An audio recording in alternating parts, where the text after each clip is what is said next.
Jika kita mengamati perkembangan timnas Indonesia, sekarang ini harus diakui udah cukup bagus, walaupun masih ada beberapa hal yang mesti dibenahi. Nah, salah satu hal yang bikin Mimin suka banget adalah soal kebijakan potong generasi, di mana itu dibuktikan dengan tampilnya Indonesia sebagai tim termuda dalam event-event yang diikuti. Dan suka tak suka, kita tetap harus memberi apresiasi kepada Coach Shin, serta mudah-mudahan itu bisa dibuat lebih oke dengan jajaran pelatih yang baru, serta komposisi pemain yang dirasa jauh lebih mentereng. Nah, Maret 2025, semua sepakat kalau itu akan menjadi bulan yang cukup menentukan langkah Indonesia di round 3. Sebab jika tim Garuda bisa seenggaknya meraih 4 poin atas Australia dan Bahrain, maka peluang untuk bisa paling tidak mengamankan tiket round 4 satu tangan didapat. Yap, optimisme itu sejatinya wajar, karena Indonesia sendiri telah mendapatkan kekuatan baru di lini serang dalam diri oleh Romani. Meskipun begitu, publik meyakini kalau pergerakan PSSI nggak akan berhenti sampai di sini. Pokoknya, sampai batas waktu terakhir,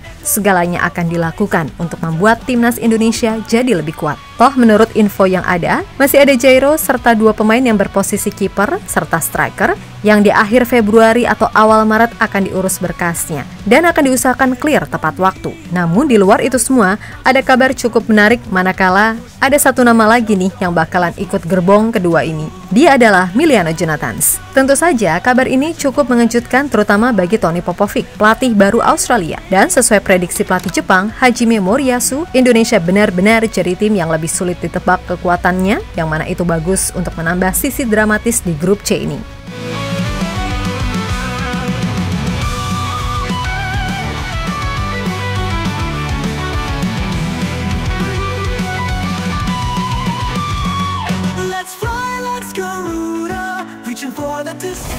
Melihat sisa waktu yang ada, udah menjadi hal yang lumrah bagi PSSI untuk terus mempersiapkan segalanya dengan baik agar bisa mendapatkan hasil yang memuaskan. Yap, melawan Australia dan juga Bahrain, pastinya nggak akan semudah itu juga, mengingat mereka pun pastinya juga melakukan pembenahan. Tentu sedikit kita bisa merasa lega karena akhirnya proses oleh Romani udah di-ACC sama DPR dan tinggal menunggu sumpah. Serta siapa tahu tim Gepens dan Dion Mark akan mendapatkan kesempatan dari Patrick Kluivert minimal ikut latihan dulu bareng senior-senior yang lain. Namun kita juga perlu ingat kalau masih ada nama Jairo serta 2 pemain lagi yang berposisi sebagai striker dan kiper yang prosesnya masih akan diusahakan clear tepat waktu. Dan menurut prediksi yang ada, nama striker yang satu lagi adalah Mauro Zelstra. Lalu untuk pos kiper kemungkinan besar adalah Emil Audero Mulyadi yang baru aja resmi bergabung ke tim Serie B Palermo dengan status pinjaman sampai akhir musim. Yap, kalau nama-nama tersebut kemungkinan juga udah masuk prediksi bahkan oleh tim lawan. Akan tetapi diketahui secara diam-diam masih ada satu nama lagi yang mana itu diyakini adalah Emiliano Jonathans. Dan keyakinan itu semakin mencuat manakala dalam sebuah postingan Emiliano pasca debut bersama FC Utrecht, terdapat komentar dari Pak Hamdan Hamedan yang juga pernah makan bareng keluarga dari Emiliano. Intinya, banyak yang meyakini kalau manuver dari Pak Erik akan diusahakan maksimal sampai batas waktu yang ada.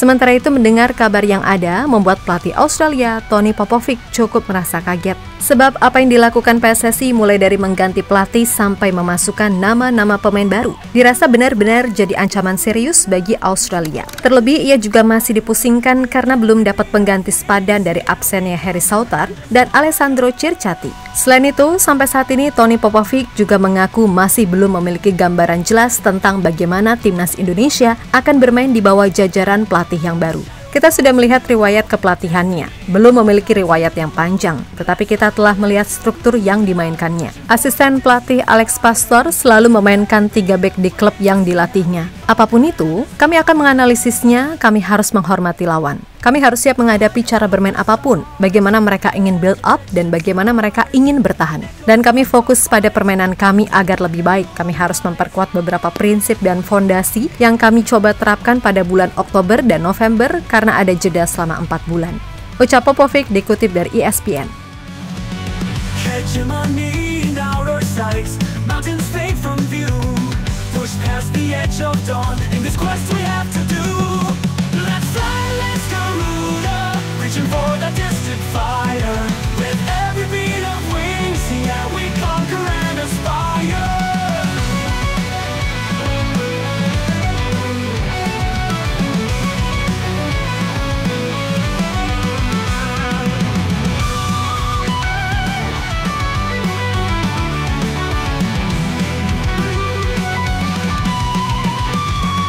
Let's fly, let's Garuda, reaching for the distant fire. With every beat of wings, yeah, we conquer and aspire.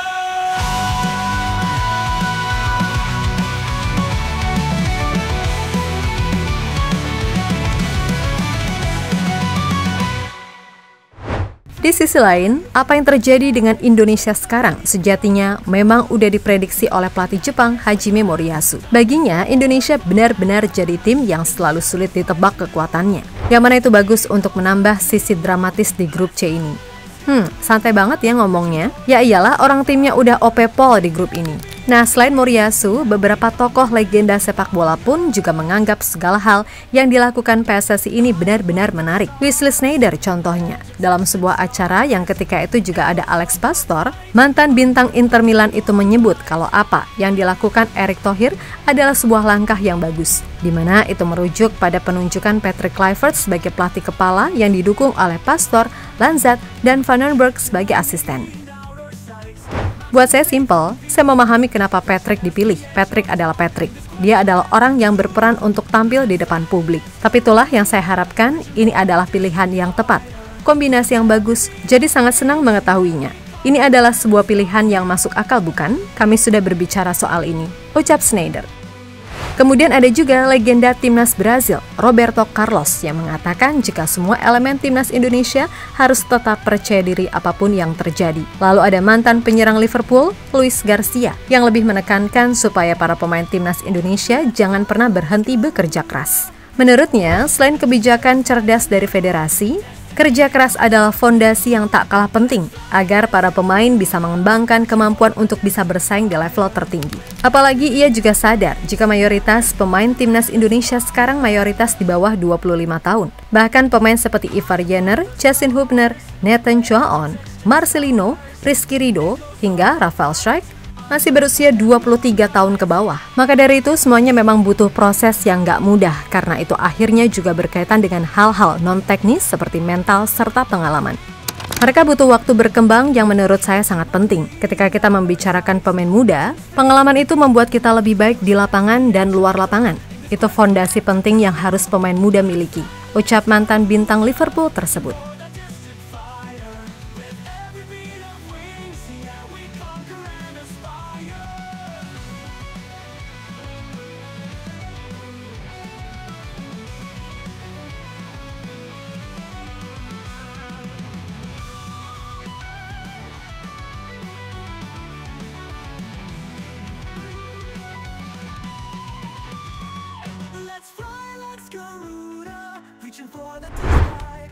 Yap, terlepas dari apapun, kembali lagi Mimin tekankan, kalau dari sisi materi pemain, asli Indonesia ini beneran gak kalah loh. Bahkan kalau Indonesia ini full squad, mungkin cuma Jepang kali ya yang sulit banget dikalahkan. Sedangkan sisanya kayak Australia, Bahrain, Arab, China, ibarat kata selevel lah. Nah sejatinya, probabilitas itu makin naik andai kata selain Ole, Jairo, Miliano atau mungkin Mauro, serta Emil Audero bisa clear prosesnya tepat waktu. Khusus Emil mungkin andai sekarang gabung, ia masih harus sabar nunggu kesempatan mengingat Martin Paes sedang oke. Plus Emil harus bisa ngembaliin form terbaiknya terutama saat dipinjamkan ke Palermo. Intinya berkaca dari skuad yang ada plus tambahan pemain baik yang udah fix ataupun masih OTW fix, Indonesia benar-benar punya skuad yang mumpuni dari lini per lini. Ambil kata mainnya 4-3-3 deh, sesuai dengan apa yang menjadi filosofi khas negeri kincir angin. Maka di depan Martin sebagai kiper akan ada quartet back yang diisi Jesus, Michel Kers, Kevin Dix, dan Kelvin Verdong. Kemudian trio di tengah ada Jairo, Tom Haya, dan Ivar Jenner. Dan tiga di depan inilah yang menarik, di mana Kluivert bisa menaruh Ragnar di kiri, Miliano di kanan, dan Ole sebagai ujung tombak. Atau jika Ragnar absen seperti pas lawan Aussie besok karena akumulasi, Kluivert masih punya opsi seperti menaruh Eliano sebagai winger kiri, Miliano di kanan, dan Ole sebagai ujung tombak. Tapi semisal yang berhasil diproses hanya Jairo, ya udah komposisi lini depan terbaik Ole sebagai nomor 9, Ragnar atau Rafael di sebelah kiri, dan Eliano sebagai wing kanan. Pokoknya banyak deh variasinya. Untuk itu, moga-moga aja segala apa yang direncanakan, segala apa yang dirumorkan, semuanya bisa terwujud dalam bentuk sesuatu yang positif. Oleh karenanya, kita doakan dan dukung selalu, oke? Kita Garuda.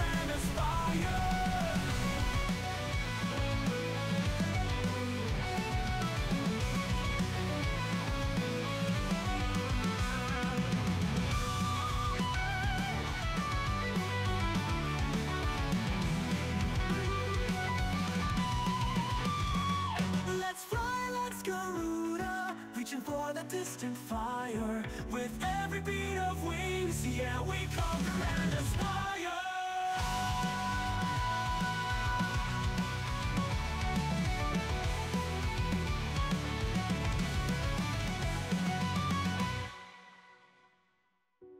High above the stars, legends etched in scars, echoes of a fight. Halo, izin iklan sebentar ya guys. Jadikan ruangmu bernuansa timnas. Temukan beragam poster dinding, sepak bola dan timnas dengan desain menawan, kualitas premium dan harga yang tidak akan menguras kantong. Segera klik link Shopee di deskripsi video ini dan dukung timnas dengan sepenuh hati. Mulai dari dinding rumahmu.